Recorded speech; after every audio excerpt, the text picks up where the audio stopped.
عظمت، جاہ و جلال خالق کائنات، مالک ارض و سما کے لیے لائق و زیبا ہے، جس نے ایک حقیر نطفے کے ذریعے سے خوبصورت شکل کو وجود میں لایا۔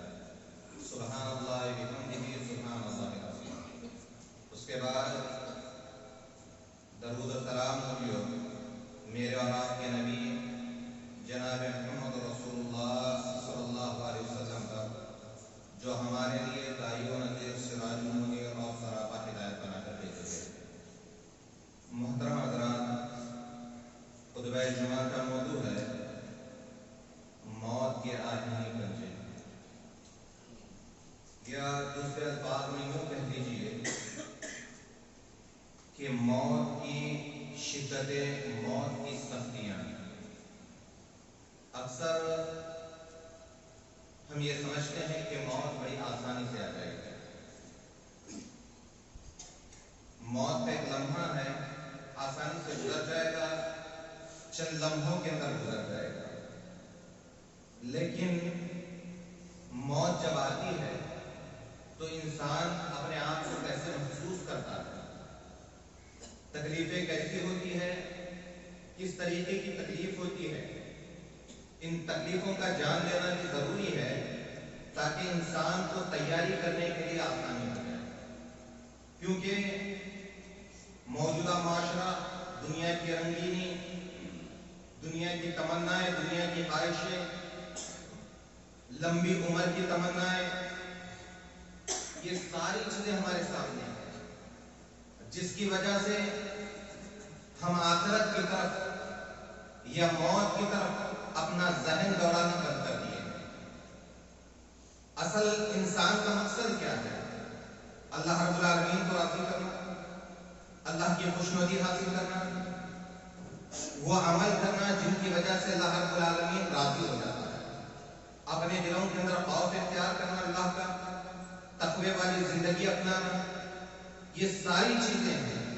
ان چیزوں کے ذریعے سے ہم اللہ رب العالمین کا تقرب حاصل کریں گے، اللہ رب العالمین سے قریب ہو جائیں گے۔ اگر ہم نے ان چیزوں کو چھوڑ دیا یا ہم نے ایسی دنیا کے اندر دنیا کے لوگوں کو دیکھ کر زندگی گزارنے کی کوشش کی تو پھر سمجھ لیجئے کہ ہماری آخرت برباد ہے۔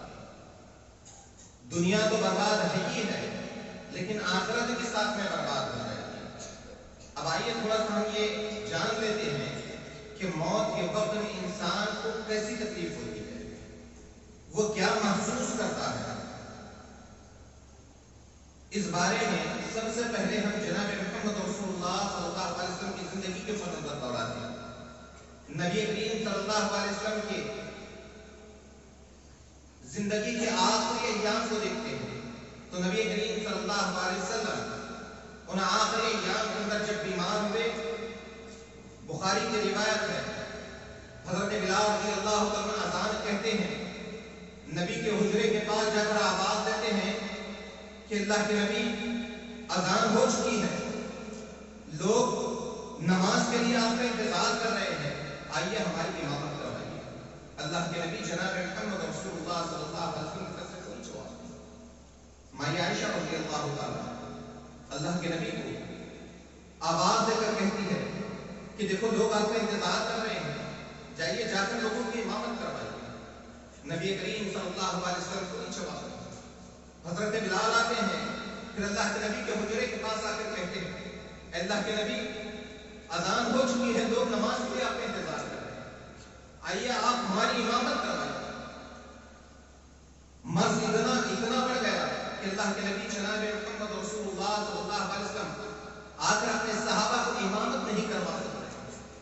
اس کے بعد یہاں تک کہ جب حضرت بلال رضی اللہ عنہ کہنے لگے تو اللہ کے نبی نے مائی عائشہ رضی اللہ تعالیٰ عنہ سے کہا، جاؤ جا کر اپنے ابو کو کہو کہ وہ جا کر اس امت کی امامت کروائے، اس امت کی امامت کروائے۔ حضرت ابو بکر نے امامت کروائی، یہاں تک کہ کچھ ایک دو دن گزر چکے تھے۔ اللہ کے نبی جب مسجد کے اندر آتے ہیں، تکلیف اتنی زیادہ بڑھ چکی تھی کہ اللہ کے نبی چل نہیں پا رہے تھے، مسجد میں آ نہیں سک رہے تھے، لیکن جب آئے اللہ کے نبی دو صحابہ کا سہارا لے کر مسجد کے اندر آئے، اللہ کے نبی کے پیر زمین کے اوپر گر رہے تھے.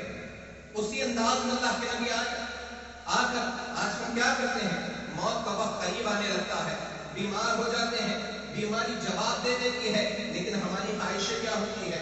ہماری زندگی لمبی ہونی چاہیے، ہماری تمنائیں بڑھنے لگتی ہے. اپنے آپس رشتے داروں سے کہہ کر چلے جاتے ہیں میں جاؤں گا، جا کر واپس پھر لوٹ کر آؤں گا، میرے لیے دعا کرو، میں ایسا ہوں گا ویسا ہوں گا. یہ ساری چیزیں آ جاتی ہیں. لیکن کبھی جانے والا یہ کہہ کر جاتا ہے کہ دیکھ ہو سکتا ہے یہ میرا آخری وقت ہوگا، یہ زندگی کے آخری لمحات ہوں گے، میں نے کسی کے اوپر کوئی ظلم کیا ہوگا، میں نے کسی کو مارا ہوگا، میں نے کبھی کسی کو تکلیف کی ہوگی، میں دنیا سے جا رہا ہوں، ہو سکتا ہے میں دواخانہ جاؤں گا واپس لوٹ کر نہیں جاؤں گا، میرے بھائی مجھے معاف کر دینا. اگر کسی کا حق مارا ہے تو اس کا حق لوٹانے کی اس کو فکر ہونی چاہیے. اگر کسی کو تکلیف دی ہے تو اس سے معافی مانگنے کی فکر ہونی چاہیے. اگر کسی کا دل دکھایا ہے تو اس سے بھی معافی مانگنے کی ضرورت ہوگی. لیکن کیا ہوتا ہے یہاں ہمارے اندر انا آ جاتی ہے، تکبر آ جاتا ہے، اور ہم یہ امید رکھتے ہیں کہ ہم واپس لوٹ کر آئیں گے. کیا پتا زندگی ساتھ چھوڑ دے، زندگی مایوسی کا پیغام دے دے، جا کر واپس نہ آئے. لیکن اللہ کے نبی جناب محمد رسول اللہ صلی اللہ علیہ وسلم اپنے آخری ایام کے اندر دو صحابہ کا سہارا لے کر مسجد کے اندر آتے ہیں. آ کر اللہ کے نبی اپنے صحابہ سے مخاطب ہو کر کہتے ہیں، کیا کہتے ہیں؟ میں نے کسی کو مارا ہے، میں نے کسی کو دکھ دیا ہے، میں نے کسی کو تکلیف دی ہے، یا میری وجہ سے کسی کو تکلیف پہنچی ہے تو یہ میری پیٹھ حاضر ہے، وہ کوڑا اٹھایا اور میری پیٹھ کے اوپر برسانا شروع، میری پیٹھ کے اوپر برسانا شروع کر دیا. آج ہم نے لوگوں کا حق مار دیا، لوگوں کو تکلیفیں دی ہے، لیکن ہم کبھی معافی مانگنے کے لیے تیار نہیں ہیں. ہمارے زبان سے الفاظ تک نہیں نکلتے ہیں. مسلمانوں پر افسوس ہوتا ہے کس کی روش پر چل رہے ہو، کس کے طریقے کو اپنا رہے ہو، کون سی زندگی جی رہے ہو. تمہیں موت کی آغوش میں جانا ہے، آنے والا کوئی ہمیشہ رہنے کے لیے نہیں آیا ہے، اسے ایک دن جانا ہے، اس کو قبر کی آغوش میں پناہ لینا ہے. لیکن اس سے پہلے اپنے اندر کی انا ختم کرو، اپنے اندر کا گھمنڈ ختم کرو، اپنے اندر کا تکبر ختم کرو، نبی کی سنت کو اپنانے کی کوشش کرو، نبی کے طریقے کو اپنانے کی کوشش کرو، اپنے اندر تقویٰ پیدا کرنے کی کوشش کرو. کیا پتا کووڈ کے اندر ہم نے کیا نہیں دیکھا ہے، کیا کچھ نہیں دیکھا ہے. جب ہمارے مساجد بند کر دیے گئے، ہمارے مساجد کو لاک لگا دیا گیا، کہا گیا کہ دیکھو 4 مصلی نماز پڑھیں گے، اس سے زیادہ نہیں پڑھیں گے. ہم نے کیا واقعہ بچایا؟ ہمارے مساجد بند کر دیے گئے ہیں، ہماری عبادت گاہیں بند کر دیے گئی ہیں. لیکن وہ کووڈ کا دور ہم نے کیا کچھ نہیں دیکھا. تڑپتی ہوئی لوگوں کو دیکھا ہے، تڑپتی ہوئی لاشوں کو دیکھا ہے. کچھ لوگوں نے آ کر جب واقعات کو بیان کیا تو بڑا افسوس ہوا. ہم یہ دیکھتے رہتے تھے کہ کس کی سانس چل رہی ہے اور کس کی بند ہو گئی ہے. ہم صرف اس کی نگاہوں پہ طرف نگاہ لگا کر دیکھتے رہتے کہ کہیں ایسا نہ ہو جائے کہ اس کی آنکھ بند ہو جائے، اس کی سانسیں ختم ہو جائے. یہاں تک کہ کوئی پیشاب کے لیے نکل کر چلا جاتا، راستے میں جاتا، کچھ قدم آگے بڑھتا، وہیں پر گر جاتا، وہیں پر ختم ہو جاتا. ہم یہ کیا کہہ رہے ہیں؟ ہم نے کہا اللہ ہمارے مساجد کھل جائے، ہم دعائیں کریں گے، تقویٰ اختیار کریں گے، اللہ کا خوف اختیار کریں گے. کئی لوگوں نے تو معافی بھی مانگ لی، لیکن جنہوں نے جن کے اندر جو ہے اللہ کی نافرمانی تھی، جو اللہ کی عبادت نہیں کرنا چاہتے تھے، وہ تو لگے ہوئے تھے، عبادتوں سے دور تھے. کچھ لوگ تھے اپنے گناہوں کی معافی کا سوال کر رہے تھے، کچھ لوگ تھے اللہ ہمیں مہلت مل جائے گی، لمبی زندگی مل جائے گی، ہم عبادتیں کر لیں گے، ہم مساجد کے اندر مساجد کو کھل کریں گے. جنہوں نے یہ تہیہ کر لیا تھا آج وہ مسلم کہاں پر چلے گئے؟ آج مساجد خالی ہے، جمعہ بھرا ہوا ہے، لیکن اور نمازوں کے اندر دیکھو مصلیوں کی تعداد اتنا ہوتی چلی جا رہی ہے کہ ہمارے دلوں کے اندر اللہ کا خوف ہے کہ ہم نے ان ساری چیزوں کو دیکھ کر گناہ کیا، وہ ساری چیزیں ہمارے اندر سے ختم ہو گئی ہے. کبھی ہم نے وہ منظر بھی دیکھا ہے، باپ کا انتقال ہوا، بیٹے کو فون کر کے کہا گیا کہ آپ اپنے باپ کی لاش لے کر چلے جاؤ. تو اس نے کیا کہا؟ میں اپنے باپ کی لاش کو دیکھ نہیں سکتا. اگر کسی نے دیکھ لیا اس کو کوارنٹائن کر دیا گیا. اس کے اندر ایک خوف تھا، ایک دہشت تھی، اس کے اندر ایک چیز یہ لگی ہوئی تھی کہ میری موت کا منظر کیسے ہوگا، کہیں ایسا تو نہ ہو جائے کہ میں موت کی آغوش میں چلا جاؤں گا، کہیں یہ بیماری میرا خاتمہ نہ کر دے.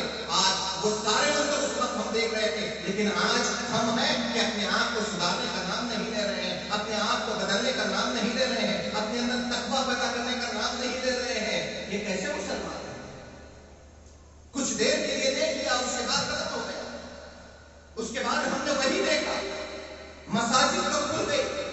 لیکن مسلیوں کی تعداد جو پہلے تھی وہ بڑھنے لگی. کوئی مسلی بڑھنے کے لیے تیار نہیں، صرف واویلا مچایا. اور دوسرا دور بھی آیا تو ہم نے کیا دیکھا؟ آکسیجن کی کمی کی وجہ سے کتنے لوگ مر گئے. اس منظر کو دیکھا ہے ہم نے، تڑپتے ہوئے لوگوں کو دیکھا ہے جو آکسیجن کی وجہ سے تڑپ رہے تھے. یہاں تک کہ جب آکسیجن کا کوئی 40 دن اس آکسیجن کو کر سکتا رہا، کوئی 45 دن رہا، لیکن جیسے آکسیجن نکال دیا گیا وہ رب کو پیارا ہو گیا، نہ بات کر سکا، نہ اپنی کیفیت کو بیان کر سکا. بس اس کے اندر ایک گھبراہٹ تھی، ایک خوف تھا، ایک دہشت تھی، لیکن اپنی کیفیت کو بیان کرنے کی اس کے اندر طاقت نہیں تھی. اسی لیے اس وقت کو آنے سے پہلے اپنے آپ کو تیار کرنے کی ضرورت ہے. اللہ کے نبی جناب محمد رسول اللہ صلی اللہ علیہ وسلم سے ایک انصاری حضرت عبداللہ بن عمر کہتے ہیں کہ میں اللہ کے نبی کے ساتھ گیا تھا.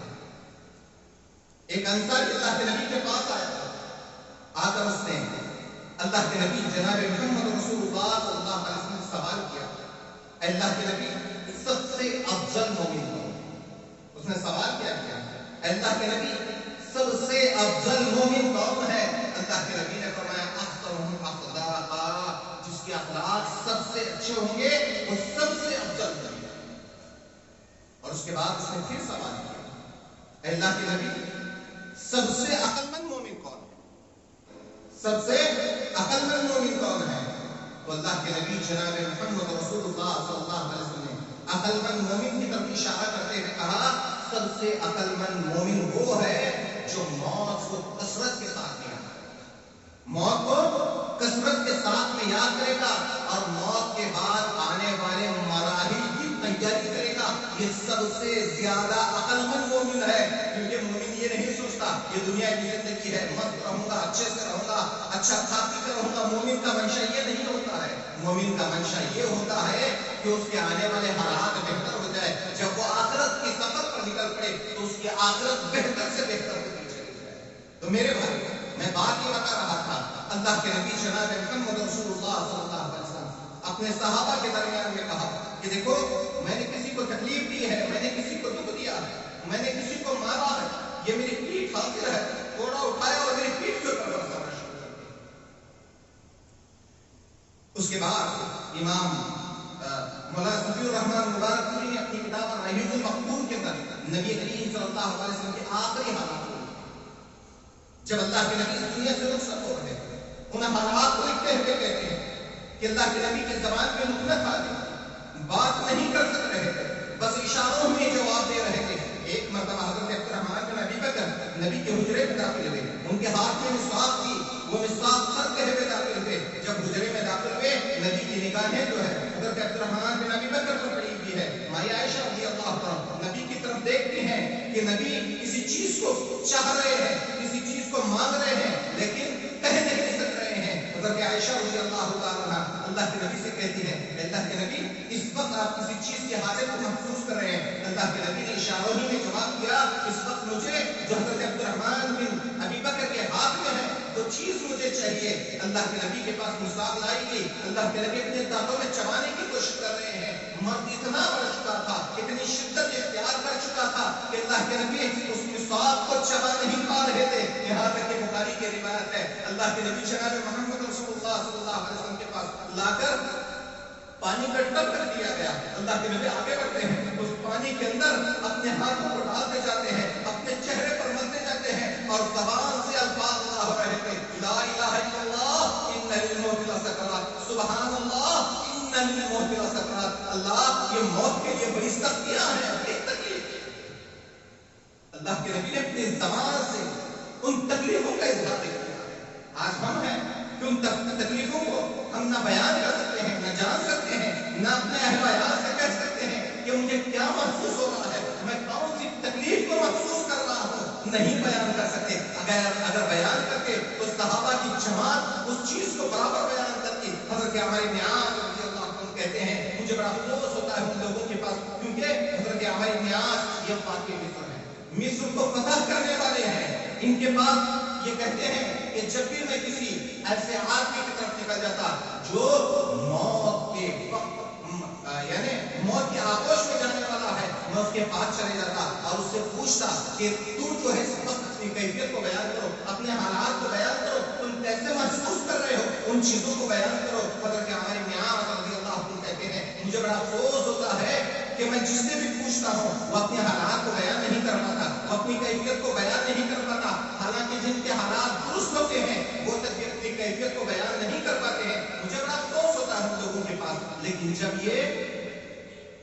یہ بیمار ہو، مرض الموت میں مبتلا ہو، حضرت عبداللہ بن عباس رضی اللہ عنہ ان کے پاس اب یہی حضرت عمر بن عاص رضی اللہ عنہ جب ان کی موت کا وقت قریب آیا، مسلم شریف آیا، جب ان کی موت کا وقت قریب آیا، کچھ لوگ ان کی عیادت کے لیے آئے۔ حضرت عمر بن عاص رضی اللہ تعالیٰ عنہ زار و بدر ہونا شروع کیا، روتے ہوئے اپنے چہرے کو پھیر دیا۔ بیٹا باپ سے مخاطب ہو کر کہتا ہے ابو جان اللہ کے نبی نے جو خوشخبری آپ کو سنائی وہ خوشخبری کیا ہے بتا دیں۔ حضرت عمر بن عاص رضی اللہ عنہ رونے کا کام نہیں، یہ رونا دنیا چھوڑنے کی وجہ سے نہیں، یہ رونا تو اس وجہ سے تھا کہ ایک لمبے سفر پر چل پڑے ہیں، ذاتی سفر بڑا سفر کا توشہ بہت کم ہے۔ حضرت ابو ہریرہ رضی اللہ عنہ کی جب موت کا وقت قریب آیا، کچھ لوگ ان کی عیادت کے لیے آئے۔ حضرت ابو ہریرہ زار بتا رہے ہیں روتے ہوئے، جب ان سے کسی نے پوچھا کہ ابو ہریرہ دنیا چھوڑنے کا غم ہے، ابو ہریرہ نے کہا دنیا چھوڑنے کا غم نہیں ہے، غم تو اس بات کا ہے کہ میں ایک لمبے سفر پر چل پڑا ہوں، ذاتی سفر بنا کر۔ سفر کا توشہ بہت کم ہے، سفر بہت لمبا ہے، ہم کیا سمجھ رہے ہیں سفر بڑا مختصر ہے، ہم مر جائیں گے، ہم کو لے جایا جائے گا، سفر میں دفن کر دیا گیا، ختم ہو گیا۔ نہیں میرے بھائی، یہ سفر اتنا چھوٹا نہیں ہے جتنا ہم سمجھ رہے ہیں، سفر بڑا لمبا ہے۔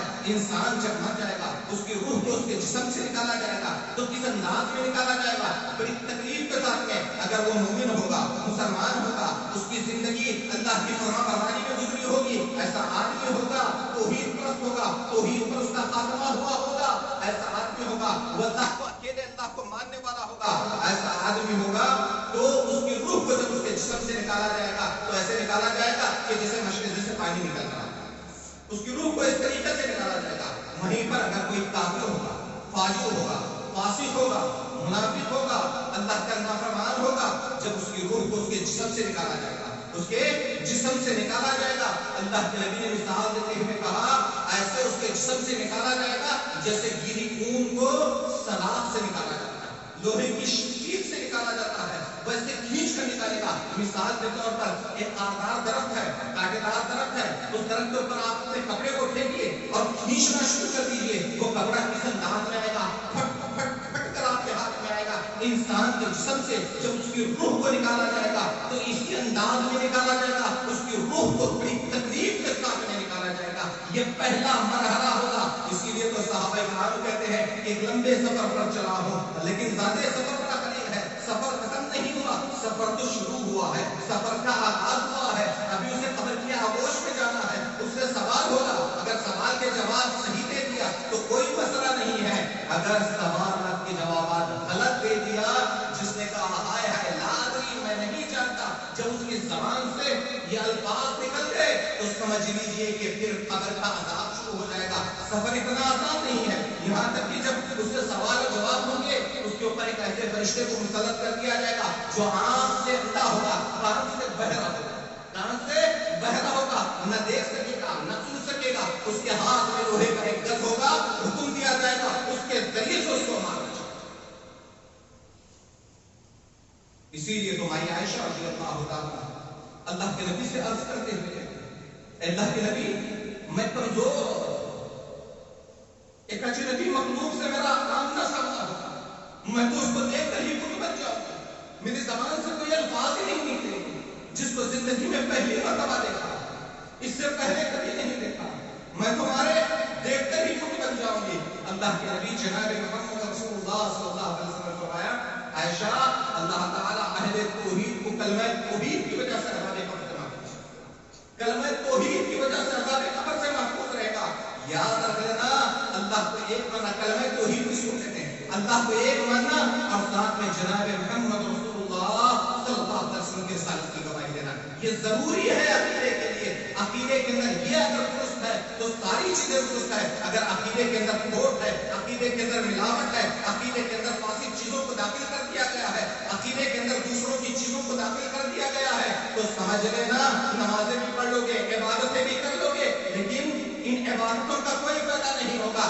ساتھ میں یقین ہوگا کہ اللہ کو بھی مانتے ہیں اور جناب محمد رسول اللہ صلی اللہ علیہ وسلم کی رسالت کی گواہی دیتے ہیں. یہ چیزیں ضروری ہے عقیدے کے اندر. تو میرے بھائی بات یہ بتا رہا تھا کہ اللہ تعالیٰ قبر کے اندر اہل توحید کو کلمہ توحید کی وجہ سے عذاب قبر سے بچا لے گا. اس کے بعد سفر ختم ہوا نہیں, ختم ہوا, یہاں سے جانا ہے. پھر جب قبروں سے اٹھایا جائے گا, حشر کے میدان کی طرف لے جایا جائے گا, انجام کیا ہوگا؟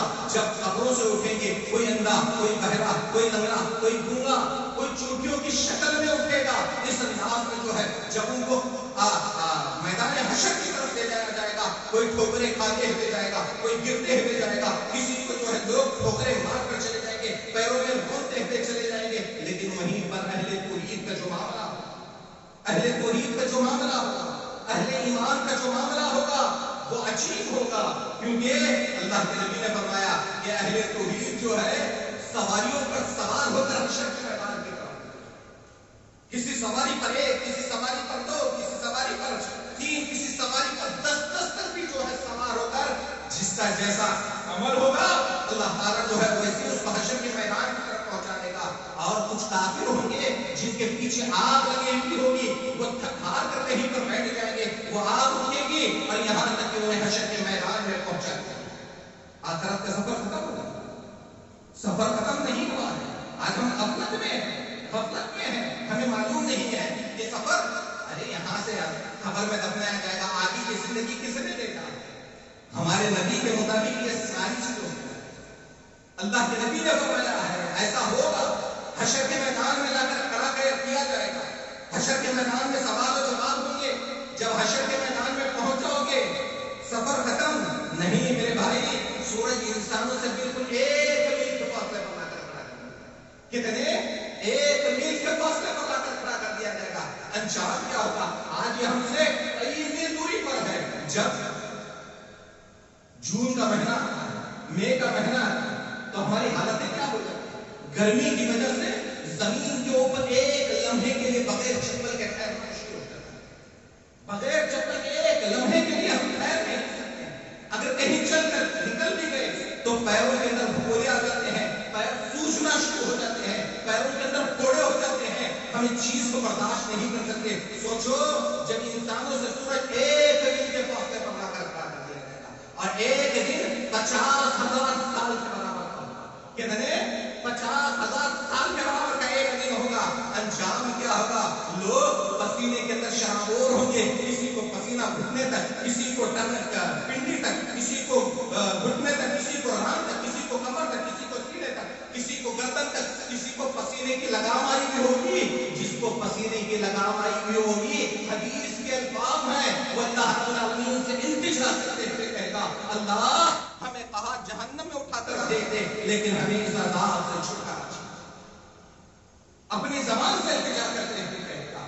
سوچو میرے بھائی, ابھی سفر ختم نہیں ہوا, ابھی تو باقی ہے. ابھی جہنم سرات پر سے گزارا جائے گا, جنت اور جہنم کا فیصلہ ہوگا. اتنا لمبا سفر ہے, اسی لیے تو کہتے تھے کہ ہم لمبے سفر پر چل رہے ہیں, زیادہ سفر بڑا قلیل ہے. ہم سوچتے نہیں ہیں کہ آگے کے حالات ہمارے کیسے ہوں گے, کس طریقے کے ہوں گے. تھوڑا سوچ لیتے, تھوڑا غور و فکر کر لیتے, اپنی زندگیوں کو بدلنے کی کوشش کرتے, اپنی ذہنوں کو آخرت کی طرف مائل کر دیتے کہ ہمیں آخرت کے بارے میں سوچنا ہے, آخرت کی تیاری کرنا ہے, ہمیں بہتر چیزیں کرنا ہے, اچھے عمل کرنا ہے, اللہ کو راضی کرنے والے عمل کرنا ہے, ہمیں اخلاق کا مظاہرہ لوگوں کے سامنے بھی پیش کرنا ہے اور لوگوں کے دلوں کو بھی جیتنا ہے اور نبی کی سیرت کو لوگوں کے سامنے بتانا ہے, نبی کی حدیث کو پھیلانا ہے, نبی کی حدیث کے اوپر عمل کرنا ہے, نبی کی شریعت کو لوگوں کے اندر عمل کرنا ہے, نبی کے طریقے کو لوگوں کو بتانا ہے. یہ ساری چیزیں ہمارے ذہنوں کے اندر آتی آتی اور ساتھ میں جو ہے ہم پکے اور سچے مومن بننے کی کوشش کرنا شروع کر دیتے. یہ ساری چیزیں ہیں. تو میرے بھائی حضرت ہمارے نیاز رضی اللہ عنہ جب ان کا آخری وقت آیا تو روتے ہوئے اپنے چہرے کو پھیر دیا. بیٹا باپ سے مخاطب ہو کر کہتا ہے ابو جان, اللہ کے نبی نے جو خوشخبری آپ کو سنائی تھی وہ خوشخبری کیا ہے بتا دیں مجھے. بڑی دیر کے بعد حضرت ہمارے نیاز رضی اللہ عنہ کے آنسو اس کے بعد اپنے ایمان والے ساتھ اپنے بیٹے سے مخاطب ہو کر کے سب سے بہتر توشہ آخرت کا توشہ وہ ہے کلمہ توحید کی گواہی جناب محمد رسول اللہ صلی اللہ علیہ وسلم کی رسالت کی، یہ سب سے بہتر توشہ ہے۔ اس کے بعد کہتے ہیں بڑی لمبی حدیث ہے، اس کے آخری الفاظ کو ٹرائی کیا۔ اس کے بعد جو ہے اپنے دوست، اپنے ایمان والے ساتھیوں کو، اپنے بیٹے کو نصیحت کرتے ہوئے کہتے ہیں بیٹا جب میں مر جاؤں گا، آج کون نصیحت کر رہا ہے؟ کہاں پر ہے وہ بات جو اپنے بیٹے کو نصیحت کر سکے، اپنے بیٹے کو بتا سکے، اپنے بیٹے کو وصیت کر سکے بیٹا جب میں مر جاؤں گا میرے جنازے کے ساتھ سنتوں والا معاملہ کرنا۔ کون بیٹا، کون باپ کہتا ہے؟ وہ تو کہتا ہے میں بچ رہوں گا، میں لمبی زندگی جیوں گا، وہ تمنائیں کرتا ہے، وہ تمنائیں کرتا ہے، کیونکہ اللہ کے نبی کی حدیث بھی ہے، اللہ کے نبی نے فرمایا کہ انسان کا دل ہمیشہ ہمیشہ جوان رہتا ہے، دو چیزوں کے بارے میں ہمیشہ جوان رہتا ہے۔ وہ دو چیزیں کیا ہے؟ دنیا کی محبت اور لمبی امید، ہمیشہ جوان رہتا ہے۔ بوڑھا بھی ہو چکا ہے آدمی لیکن ہمیشہ اس کا دل جوان رہتا ہے، عمر ہو چکی ہے، بوڑھا ہو چکا ہے لیکن دل جوان رہتا ہے۔ دو چیزوں کے تعلق سے، ایک چیز دنیا کی محبت اور ساتھ میں جو ہے لمبی امیدیں لگا کر رکھا ہوا رہتا ہے۔ یہ بھی تو آج ہماری حالت میں ہے، موت کا وقت آ جاتا ہے ہمیں احساس تک بھی نہیں ہوتا، اور یاد رکھنا جس کی عمر 60 کو پہنچ گئی، اللہ رب العالمین کی راہ میں، اللہ رب العالمین کی بارگاہ میں آپ اپنا کوئی عذر پیش نہیں کر سکو گے، اور اللہ رب العالمین آپ کے عذر کو قبول بھی نہیں کرے گا۔ اسی لیے میرے بھائی جانے سے پہلے آخرت کی تیاری کر لو، جو مہلت ملی ہے، جو زندگی ملی ہے۔ آج نوجوان جو ہے کہتے ہیں تھوڑا سا پیسہ ملے گا، عبادتیں کر لوں گا، تھوڑی سی عمر ہو جائے گی، پھر کہے گا کہ تھوڑا بھائیوں کی شادیاں ہیں، اس کے بعد جو ہے اپنے آپ کو سدھار لوں گا، نیک بنا لوں گا، لیکن پھر زندگی گزرتی چلی جاتی ہے، بال سفید ہونا شروع ہو جاتے ہیں، لیکن تمنائیں ختم ہونے کا نام نہیں لیتی، آرزوئیں ختم ہونے کا نام نہیں لیتی، اس کے دل کے اندر اور بھی جذبات باقی ہیں، دنیا باقی ہے، کہتا ہے تھوڑا سا بیٹیوں کی شادی ہو جائے گی، حج کر لوں گا، عمرہ کر لوں گا، متقی بن جاؤں گا، پرہیزگار بن جاؤں گا،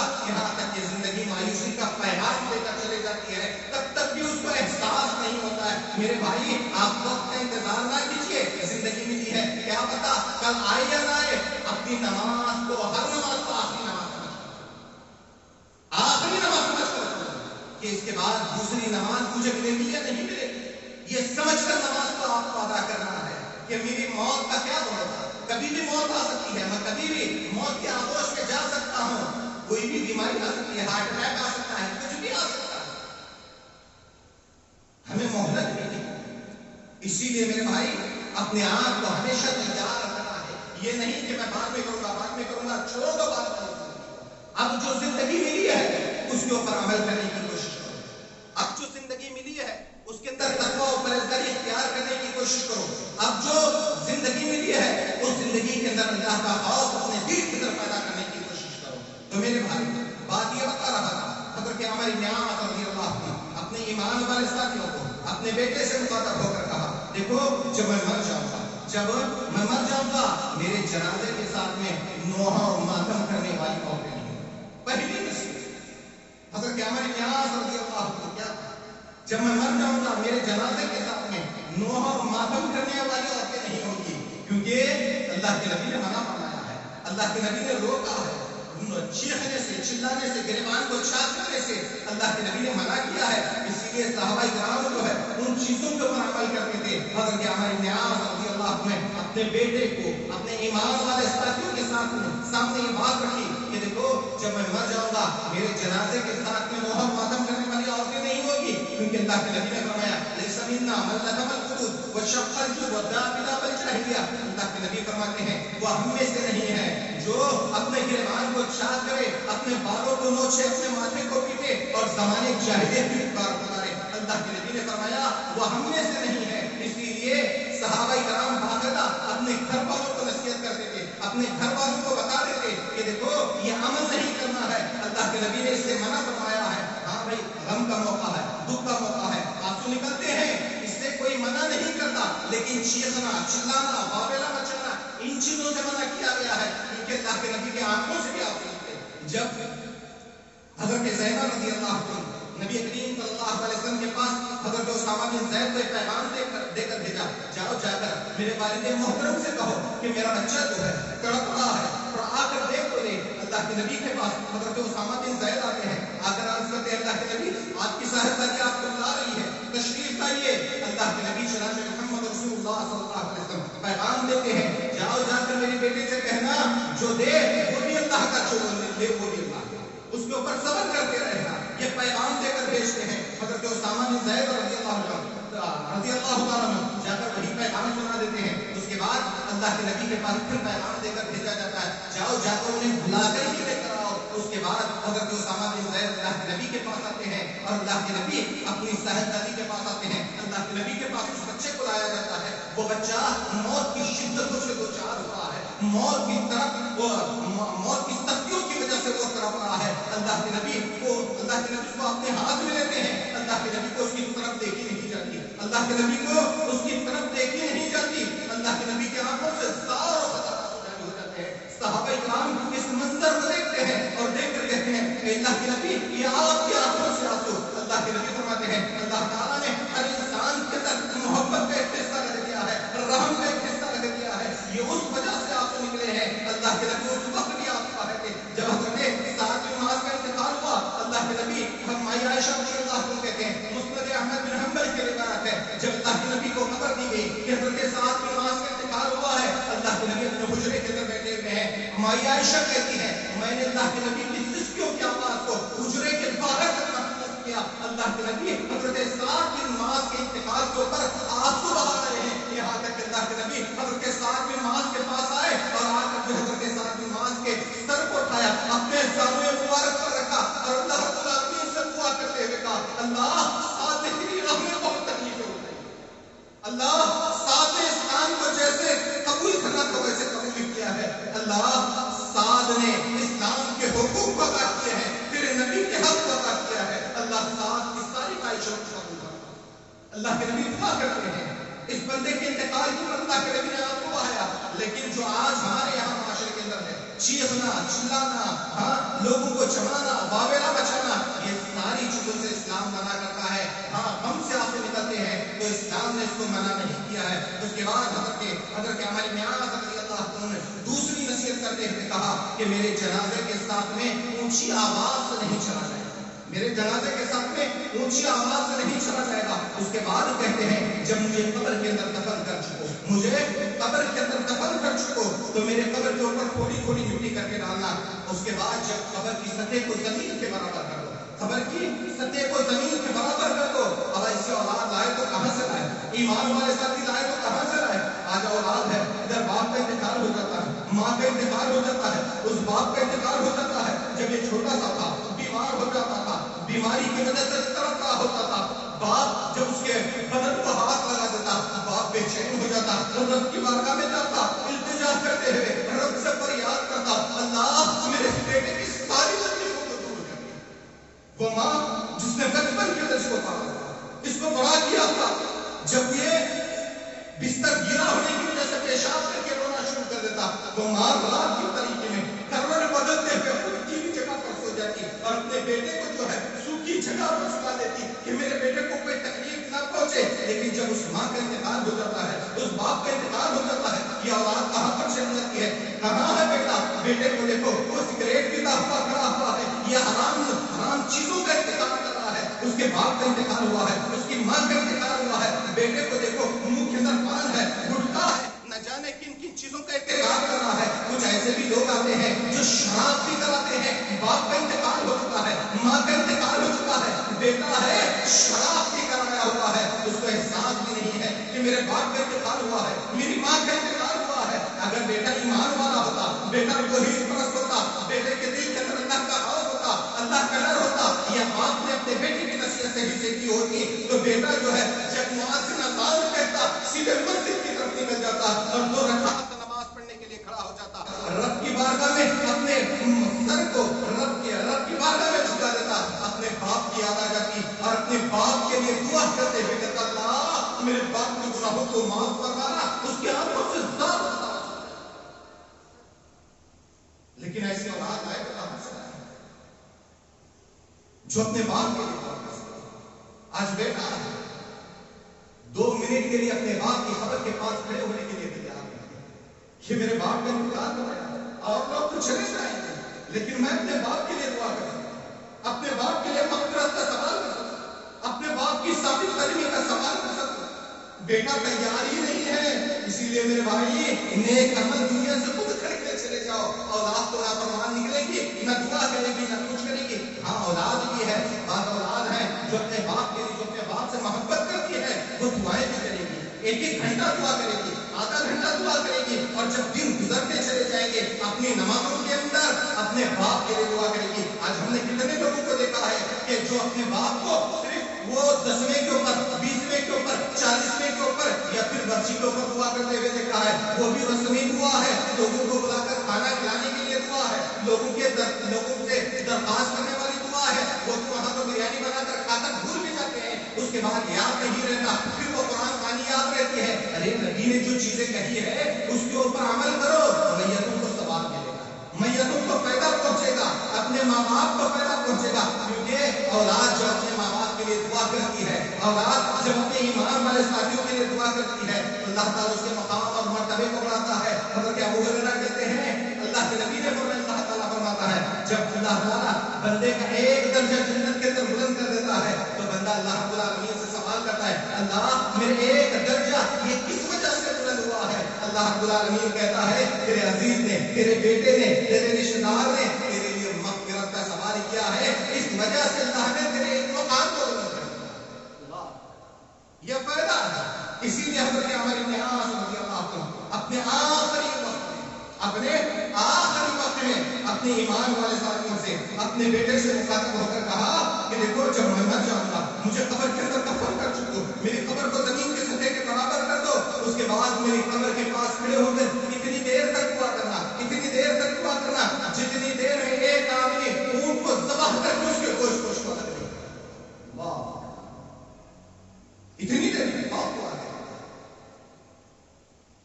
دل سے جسے محبت ہوگی وہی تو دعا کرے گا، جس کا درد ہوگا، جس کی جدائی کا احساس ہوگا، جس کی جدائی کا درد ہوگا وہی تو دعا کرے گا۔ یہ کون کر سکتا ہے؟ اسی لیے اولاد کو نیک بناؤ تاکہ وہ تمہارے اس دنیا سے رخصت ہونے کے بعد بھی تمہارے لیے دعا کر سکے۔ تو یہی حضرت عمر بن عاص رضی اللہ عنہ جب ان کی موت کا وقت ہے، حضرت عبداللہ بن عباس رضی اللہ عنہ کے پاس آ کر اسے کہا، عبداللہ، حضرت عبداللہ بن عمر سے کہا، میں تمہاری تو زندگی بھر یہ تمنا تھی کہ میں اس آدمی سے ملاقات کروں جس کے موت کے وقت میں حالات درست تھے، وہ موت کی کیفیت کو بیان کرے، وہ موت کی شدت کو بیان کرے، لیکن تم سے تو کوئی بیان نہیں کر سکا۔ لیکن آج میں تم سے سوال کروں، تم موت کی کیفیت کو بیان کرو، تم موت کی شدت کو بیان کرو۔ حضرت عمر بن عاص رضی اللہ عنہ نے کہا کہ آج میرے پاس الفاظ موجود نہیں ہے، آج میرے پاس الفاظ موجود نہیں ہے۔ ایسے محسوس ہوتا ہے کہ آسمان زمین کے اوپر ٹوٹ پڑا ہے اور میں ان دونوں کے درمیان پسا جا رہا ہوں۔ ایسے محسوس ہوتا ہے کہ کوئی پہاڑ لا کر میری گردن کے اوپر رکھ دیا گیا ہو۔ ایسے محسوس ہوتا ہے کہ کھجور کے در کے کانٹے میرے پیٹ کے اندر بھر دیے گئے ہو۔ ایسے محسوس ہوتا ہے کہ میری سانسیں سوئی کے ناکے سے گزر رہی ہو۔ یہ موت کی شدت ہے، یہ موت کی کیفیت ہے۔ اسی لیے میرے بھائی اس کے لیے تیاری کرنا ہر ایک کے لیے ضروری ہے کہ آنے والے حالات کیسے ہوں گے، کس طریقے کے ہوں گے، اس کے لیے تیاری کرنا ہمارے لیے ضروری ہے۔ جب تک اللہ نے صحت دی ہے، تندرستی دی ہے، اللہ رب العالمین کو راضی کرنے والا عمل کرو، اللہ کی خوشنودی حاصل کرنے والا عمل کرو، اللہ سے تقرب حاصل کرنے والا عمل کرو، اور ساتھ میں جو ہے اپنی زندگی کو تقوی والی زندگی بنانا۔ کہ کوئی برائی کرتے ہو تو دل کے اندر خوف محسوس ہو کہ یہ برا کام ہے، ہم اس کو ہاتھ نہیں لگائیں گے، اس کے قریب نہیں جائیں گے، اور ساتھ میں جو ہے نمازوں کی پابندی ضروری ہے، اور نمازوں کی پابندی کے ساتھ میں عقیدہ توحید ضروری ہے۔ عقیدہ توحید کے اوپر جمے رہنا ہر مسلمان کے لیے ضروری ہے۔ تو میرے بھائی یہ چند باتیں تھی، میں نے آپ لوگوں کے سامنے رکھ دی ہے۔ ایک آخری بات جو میرے آنے کا مقصد ہے وہ بھی بیان کر دوں کہ میں شہر گلبرگہ کا رہنے والا ہوں، وہیں سے آیا ہوا ہوں۔ وہاں پر جو ہے مسجد عثمان بن عفان کے نام سے زمین خریدی گئی ہے جو بہت ہی بڑی ہے، اور انشاءاللہ اس مسجد کے اندر یہ نہیں کہ صرف مسجد ہی ہوگی بلکہ مسجد کے ساتھ میں ایک حفظ کا ادارہ اس کے اندر چلے گا، جہاں پر دن اور رات بچے قرآن مجید کی تعلیم حاصل کریں گے اور قرآن مجید کو حفظ کریں گے۔ ایک ایسے ادارے کا قیام یہ عمل میں لایا جا رہا ہے۔ اس سے پہلے کچھ جگہ خریدی گئی تھی، اس کی پیمنٹ ادا کر دی گئی ہے، اب کچھ اور جگہ کی وہیں پر اسی کے متصل میں وہ جگہ 36 لاکھ روپے میں خریدی گئی ہے، جس کی ایک مسلح کی قیمت 4000 ہے، آدھے مسلح کی قیمت 2000 ہے، اور ایک اسکوائر فٹ کی قیمت جو ہے 500 روپے رکھ دی گئی ہے۔ آپ تمام احباب سے گزارش کرتا ہوں کہ اس مسجد کے لیے، کیونکہ اللہ کے نبی جناب محمد رسول اللہ صلی اللہ علیہ وسلم ایک مرتبہ منبر پر کھڑے ہوئے تھے، مسجد کو دیکھا، مسجد تنگ دامنی کا شکوہ کر رہی ہے۔ اللہ کے نبی نے اپنے اسی مصلی پر کھڑے ہو کر کہا، کون ہے جو تم میں سے اللہ رب العالمین کی راہ میں خرچ کرے گا؟ اور جناب محمد رسول اللہ صلی اللہ علیہ وسلم اسے جنت کی بشارت دیتے ہیں۔ حضرت عثمان عمر کھڑے ہوئے اور کھڑے ہو کر کہتے ہیں کہ اللہ کے نبی کسی سے کچھ لینے کی ضرورت نہیں ہے، جتنا رقم ہوگی، جتنے پیسے ہوں گے، حضرت عثمان سارا کا سارا اکیلا دینے کے لیے، کسی سے کچھ لینے کی ضرورت نہیں ہے۔ یہاں تک کہ غزوہ تبوک کے موقع پر اللہ کے نبی اعلان کرتے ہیں، تم میں سے کون ہے جو اللہ رب العالمین کے راہ میں خرچ کرے گا، کچھ دے دے گا؟ اور جناب محمد رسول اللہ صلی اللہ علیہ وسلم اسے جنت کی بشارت دیتے ہیں۔ حضرت عثمان اٹھ کر کھڑے ہو جاتے ہیں اور عرض کرتے ہیں، اے اللہ کے نبی اتنا اللہ رب العالمین کے راہ میں قربان۔ اللہ کے نبی حضرت عثمان کے تعلق سے کہتے ہیں، عثمان تم جنتی۔ یہاں تک کہ اللہ کے نبی پھر اعلان کرتے ہیں، پھر حضرت عثمان اٹھ کر کھڑے ہو جاتے ہیں، اللہ کے نبی سے عرض کرتے ہیں، اے اللہ کے نبی اتنا اللہ رب العالمین کے راہ میں قربان۔ اللہ کے نبی فرماتے ہیں، عثمان تم جنتی۔ یہاں تک کہ 8 مرتبہ اللہ کے نبی اعلان کرتے ہیں، 8 مرتبہ حضرت عثمان کھڑے ہو کر کہتے ہیں، اے اللہ کے نبی اتنا قربان۔ یہاں تک کہ 8ویں مرتبہ اللہ کے نبی کہتے ہیں، عثمان اگر اس کے بعد تم کچھ بھی نہ خرچ کرو تب بھی جو ہے تم جنت میں چلے جاؤ گے۔ بات دراصل یہ ہے، لوگ کہتے ہیں اللہ کے راہ میں خرچ کریں گے، پیسہ کم ہوتا ہے۔ میرے بھائی یاد رکھ دینا، اللہ کے راہ میں جو خرچ کرتے ہیں ان کی دولت کے اندر کمی نہیں آئے گی بلکہ اضافہ ہوگا، اللہ ان کی دولت کو بڑھائے گا۔ حضرت عثمان رضی اللہ عنہ کا یہ خرچ کرنا، جب ان کے گھر کو باغیوں نے گھیر لیا، ان کے گھر کا محاصرہ کر لیا، تو مورخین نے لکھا ہے ان کا ریوڑ مدینے کی طرف آیا۔ مدینہ کے لوگ ان کے ریوڑ کو دیکھنے کے لیے باہر نکل کر چلے جاتے ہیں، جہاں تک نگاہ اٹھا کر دیکھتے ہیں وہاں تک حضرت عثمان کا ریوڑ ہی ریوڑ ہے۔ اللہ نے اس کی دولت کے اس طریقے سے اضافہ کر دیا۔ جو اللہ کے راہ میں خرچ کرتا ہے اللہ اس کی دولت کے اندر اضافہ کرتا ہے۔ تو میرے بھائی یہ مسجد کا مسئلہ ہے، آپ لوگوں سے گزارش کی جاتی ہے کہ زیادہ سے زیادہ اس مسجد کے لیے اپنے مال کو لگانے کی کوشش کیجیے۔ اللہ رب العالمین سے دعا ہے کہ اللہ تعالیٰ مجھے آپ کو عمل کی توفیق عطا فرمائے، اللہ ہمارے گناہوں کی مغفرت فرمائے، اللہ ہمارے خطاؤں کو درگزر فرمائے۔ آمین ثم آمین۔ سبحان ربک رب العزت عما یصفون۔